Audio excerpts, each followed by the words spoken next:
Praise the lord. ఈరోజు వాక్య భాగం యోవేల్ గ్రంథం 2వ అధ్యాయం 25వ వచనం. మీరు కడుపారా తిని తృప్తి పొంది మీ కొరకు వింత కార్యములను జరిగించిన మీ దేవుడైన యెహోవా నామమును స్తుతించినట్లు నేను పంపిన మిడతలను, గొంగలి పురుగులను, పసర పురుగులను, చీడ పురుగులను నా మహాసైన్యం తినివేసిన సంవత్సరముల పంటను మీకు మరలనెత్తును. ఈరోజు ఈ వాక్య భాగం ద్వారా దేవుడు మనతో మాట్లాడుతూ ఉన్నారు. మనం చూస్తే మరి పెతూయేలు కుమారుడైన యోవేల్ గారికి ప్రత్యక్షమైన దేవుని వాక్కు మరి అడ్రస్ చేస్తూ యోవేల్ గారు అంటారు, దేశపు కాపురస్తులారా, మీరైనను మీ దినాల్లో అయినా మీ పితరుల దినాల్లో అయినా ఇలాంటిది జరిగింది అనేది మీరు ఎప్పుడన్నా విన్నారా? గొంగల్ పురుగులు తిని విడిచిన దాన్ని మిడతలు, అవి తిని విడిచిన దాన్ని పసర పురుగులు, అవి తినేసి మిగిలిన దాన్ని చీడ పురుగులు తినేశాయి. మత్తులారా, కన్నీరు విడవండి. దేవుని మందిరంలోనికి మరి నైవేద్యము, పానార్పణము రాకుండా నిలిచిపోయింది. దేవుని మందిరంలోనికి రాకుండా నిలిచిపోయింది. సో దేవునికి పరిచయం చేస్తున్న యాజకులారా, అంగలార్చండి.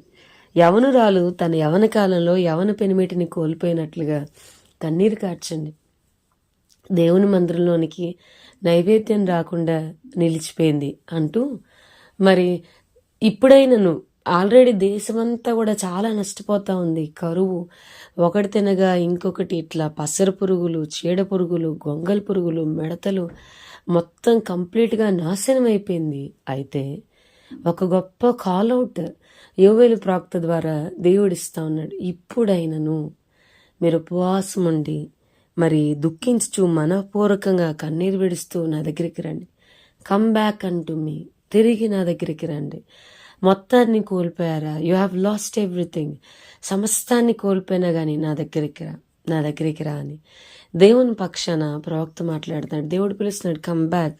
నేను కరుణ వాత్సల్యం గలవాడని, శాంతమూర్తిని, అత్యంత కృపగలవాడను.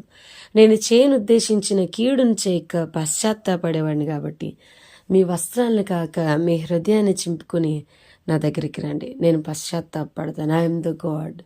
నేను రిపెంట్ అవుతాను, నేను పశ్చాత్తాపడతాను, మీరు నా దగ్గరికి రండి అని దేవుడు పిలుస్తాను. వారి పాపమును బట్టి భయంకరమైన నష్టము, భయంకరమైన కరువుకి ప్రభు అప్పగించినప్పుడు కూడా నా దగ్గరికి రండి అని ప్రభు పిలుస్తున్నాడు. మరి మీరు నా దగ్గరికి వచ్చినప్పుడు, మీరు యాజకుడు మంటపంనకు బలిపీఠంనకు మధ్య నిలబడి కన్నీరు విడుస్తూ ఉన్నప్పుడు నేను జాలి పడతాను, నేను రోషంపుని కార్యాలు చేస్తాను, నేను జాలి పడతానని మీరు కడుపారా తిని తృప్తి పొందినట్లు మీ కొరకు వింత కార్యములు నేను జరిగిస్తాను. మీరు నన్ను స్తుతించేలాగా నేను చేస్తాను. నేను పంపిన మిడతలు, గొంగల్ పురుగులు, పసర పురుగులు, చీడ పురుగులను మహాసైన్యం తినివేసిన సంవత్సరముల పంటను నీకు మరలేస్తాను. నా జనులు ఇక ఎన్నడూ సిగ్గునొందరని. వాక్యం వింటున్న ప్రియమైన వారులారా, మన జీవితాల్లో, మన దినముల్లో there may be a days దేవునికి దూరం అయిపోయాము. తప్పిపోయిన కుమారుడు తండ్రికి దూరం అయిపోయి సమస్తాన్ని కోల్పోయినట్లుగా అవమానం, నింద, ఆకలి, కరువు వీటిల్ని మరి కొని తెచ్చుకున్నట్టుగా నీ జీవితంలో కూడా దేవునికి దూరమైపోయి ఆ లాస్ అనేది వచ్చిందేమో. ఏదైనా కావచ్చు, కోల్పోతా వచ్చావేమో. తప్పిపోయిన కుమారుడు తండ్రి దగ్గరికి వచ్చినప్పుడు అతనికి ప్రశస్తమైన వస్త్రములు, చెప్పులు, ఉంగరము తొడిగించి మరలా అతని స్థానాన్ని అతనికి ఇచ్చినట్లుగా మనం చూస్తే నయోమి మరి తన కుటుంబము బెత్లెహేమును విడిచిపెట్టి మోయాబు దేశానికి వెళ్ళిపోయినప్పుడు, దేవునికి దూరం అయినప్పుడు, when she went away from God, దేవునికి దూరంగా జరిగినప్పుడు షీ లాస్ట్ ఎవ్రీథింగ్. సమస్తాన్ని కోల్పోయింది. తన కుటుంబాన్ని, తన భర్తని, తన బిడ్డల్ని, తను తీసుకుని వెళ్ళిన సమస్తాన్ని కోల్పోయి రిక్తురాలుగా మరలా బెత్లెహేంకి వచ్చింది. కానీ దేవుడు నయోమి విషయంలో గొప్ప కార్యం చేశాడు. నీకు 7 కుమారుల కంటే శ్రేష్టమైన కోడల్ని దేవుడు నీకు ఇచ్చాడని రూతు కోసం మరి వాక్యంలో రాయబడుతుంది. బోయాజునందు మరి బోయాజు రూతునందు ఓబేదును కనెను. ఆవిడికి ముసలితనంలో ఆవిడికి ఆవాసంగా నిలబడటానికి దేవుడు ఒక చక్కటి మనవణ్ణి ఇచ్చినట్లుగా మనం చూస్తున్నాం. వీళ్ళు దేవునికి దూరమై కోల్పోయారు, కానీ దేవుని దగ్గరికి వచ్చినప్పుడు కోల్పోయిందంతా కూడా దేవుడు తిరిగి ఇచ్చాడు. ఆయన అదే అంటున్నాడు, ఈ సైన్యం తినివేసిన సంవత్సరముల పంటను మీకు మరలా ఇస్తా.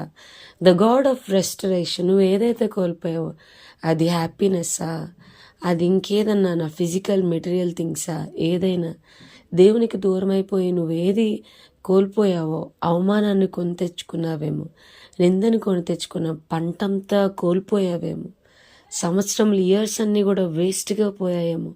దేవునికి దూరం అవడం వల్ల దేవుడు నీ కొరకు చేసిన వాగ్దానాలు అట్లా ఆగిపోయాయేమో, సంవత్సరంలన్నీ వేస్ట్ అయిపోయావు. అవన్నీ కూడా నేను తిరిగి నీకు ఇస్తానని గాడ్ ఆఫ్ రెస్టరేషన్ మనకి వాగ్దానం చేస్తుంది. ఈ వాగ్దానం మనందరి జీవితాల్లో నెరవేర్చబడను గాక. ఆమెన్.